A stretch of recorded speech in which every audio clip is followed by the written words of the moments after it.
बच्चों, हम लोगों ने इंडिया के मैप को कई बार देखा है, स्कूलों में देखा है, बुक में देखा है, कॉलेजों में देखा है, नेट पे देखा है, बहुत जगह देखा है। लेकिन इसके साथ ही हम लोगों ने नोटिस किया है कि जब भी इंडिया का मैप हम लोग देखते हैं, साथ में श्रीलंका का भी मैप दिखता है। हाँ सर। ऐसा क्यों दिखता है? कभी आप लोगों के मन में ये सवाल आया? हाँ सर।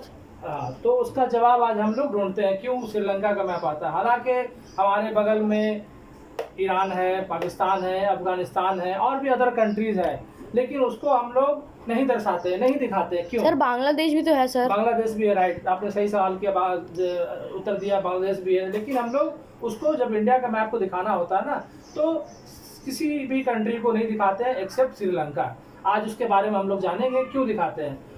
यूनाइटेड नेशन जो है 1973 से लेकर 1982 तक एक रेजोल्यूशन पास किया था मैरीटाइम लॉ को लेकर, जिसके तहत ये बताया गया, ये विचार दिया गया कि अगर आपका देश के बाहर समुद्री लाइन के तट से 370 किलोमीटर के अंदर में कोई ज़मीन का टुकड़ा है, तो उसको भी दिखाना अनिवार्य है। ये कब दिखाया गया? 1973 से लेकर 1982 तक यूनाइटेड नेशन से ने एक मीटिंग, एक कन्वेंशन किया था। उसके तहत में सारे देशों ने शिरकत किया, कुछ देशों ने शिरकत किया, जिसमें ये पारित हुआ कि 1973 से लेकर 1982 में ये पारित हुआ कि अगर आपके कंट्री के कोस्ट लाइन से 370 किलोमीटर के अंदर में कोई ज़मीन का टुकड़ा है, कोई आइलैंड है, कोई लैंड मास है, उसको दिखाना है, तो उसी लॉ के अकॉर्डिंग में ये श्रीलंका आ जाता है। श्रीलंका का दूरी कितना है? महज 40 किलोमीटर है, जबकि बताया गया 370 किलोमीटर के अंदर में अगर कोई लैंड मास है, आपका ये समुद्री तट से के बाहर से 370 किलोमीटर के अंदर में कोई लैंड मास है,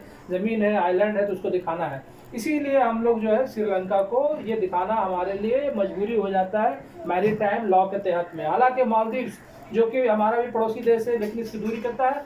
2000 किलोमीटर है, इसीलिए इसको हम लोग नहीं दिखाते हैं, जबकि इसका दूरी जो है 370 किलोमीटर के अंदर में है। इसीलिए श्रीलंका को हम लोग को दिखाना मैरीटाइम लॉ के तहत अनिवार्य हो जाता है। दोस्तों, हालांकि हमने जो मैप बनाया है हो सकता है थोड़ा सही नहीं बना, इसको आप स्किप कर दीजिएगा, लेकिन जो बात बोल रहे हैं उसको आप कैच कीजिए, उसको पकड़िए, उसको ध्यान में रखिए। ठीक है दोस्तों।